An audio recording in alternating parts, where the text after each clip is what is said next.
ಈ ವಿಡಿಯೋ ನೋಡ್ಕೊ ಬನ್ನಿ. ಸುಮಾರು 100 ಚಿಲ್ಲರೆ ಕೋಟಿ ರೂಪಾಯಿ ಹಣ ಈಗಾಗಲೇ ಕೆಲವು ಗೃಹಲಕ್ಷ್ಮಿ ಯಾರು ವಯಸ್ಸಾಗಿತ್ತು, ಯಾರು ಯಜಮಾನಿ ತೀರ್ಕೊಂಡಿದ್ರು, ಅದೆಲ್ಲ ಕೆಲವೆಲ್ಲ ತೆಗೆದುಕೊಂಡ್ಬಿಟ್ಟಿದ್ದಾರೆ. ಗೃಹಲಕ್ಷ್ಮಿ ದುಡ್ಡು ಇವಾಗ ಎಲ್ರಿಗೂ ಬರಲ್ಲ. ಬಯೋಮೆಟ್ರಿಕ್ ಮಾಡಿಸಿಲ್ವಾ, IT GST ಫೈಲ್ ಮಾಡ್ತಿದ್ದೀರಾ, ಆಗಿದ್ರೆ ನಿಮಗೆ ದುಡ್ಡು ಬರಲ್ಲ. ರಾಜ್ಯದಲ್ಲಿ ಸುಮಾರು 4.3 ಲಕ್ಷ ಜನಕ್ಕೆ ಶಾಕ್.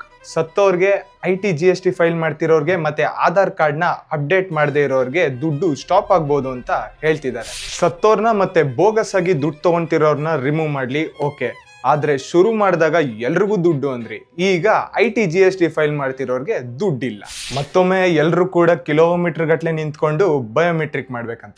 ಈ ಸರ್ಕಾರ ಇವಾಗ ಮಾಡ್ತಿರೋ ಚೇಂಜಸ್ ಇಂದ ವರ್ಷಕ್ಕೆ 1000 ಕೋಟಿಯಷ್ಟು ದುಡ್ಡನ್ನ ಉಳಿಸ್ಬೋದಂತೆ. ನನ್ನ ಪ್ರಶ್ನೆ ಇಷ್ಟೇ, ಸರ್ಕಾರಕ್ಕೆ ಈ ಐಡಿಯಾ ಮೊದಲೇ ಬರ್ಲಿಲ್ವಾ?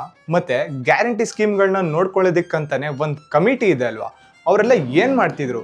ಸತ್ತಿರೋರ್ನ ಮತ್ತೆ ಈ ಬೋಗಸ್ ಆಗಿ ದುಡ್ಡು ತಗೊಂತಿರೋರ್ನ ಮೊದಲೇ ಡಿಲೀಟ್ ಮಾಡಿ 1000 ಕೋಟಿನ ಉಳಿಸ್ಬೋದಿತ್ತಲ್ವ. ಸ್ಕೀಮ್ ದುರ್ಬಳಕೆ ಆಗಬಾರ್ದು, ನಿಜ. ಬಯೋಮೆಟ್ರಿಕ್ ಚೆಕ್ ಮಾಡಬೇಕು, ಮಾಡಿ. ಆದ್ರೆ ರೂಲ್ಸ್ ನ ಮಧ್ಯದಲ್ಲಿ ಚೇಂಜ್ ಮಾಡಿ ಮೊದಲು ಕೊಟ್ಟ ಪ್ರಾಮಿಸ್ ನ ಮುರಿಯೋದು ತಪ್ಪಲ್ವಾ?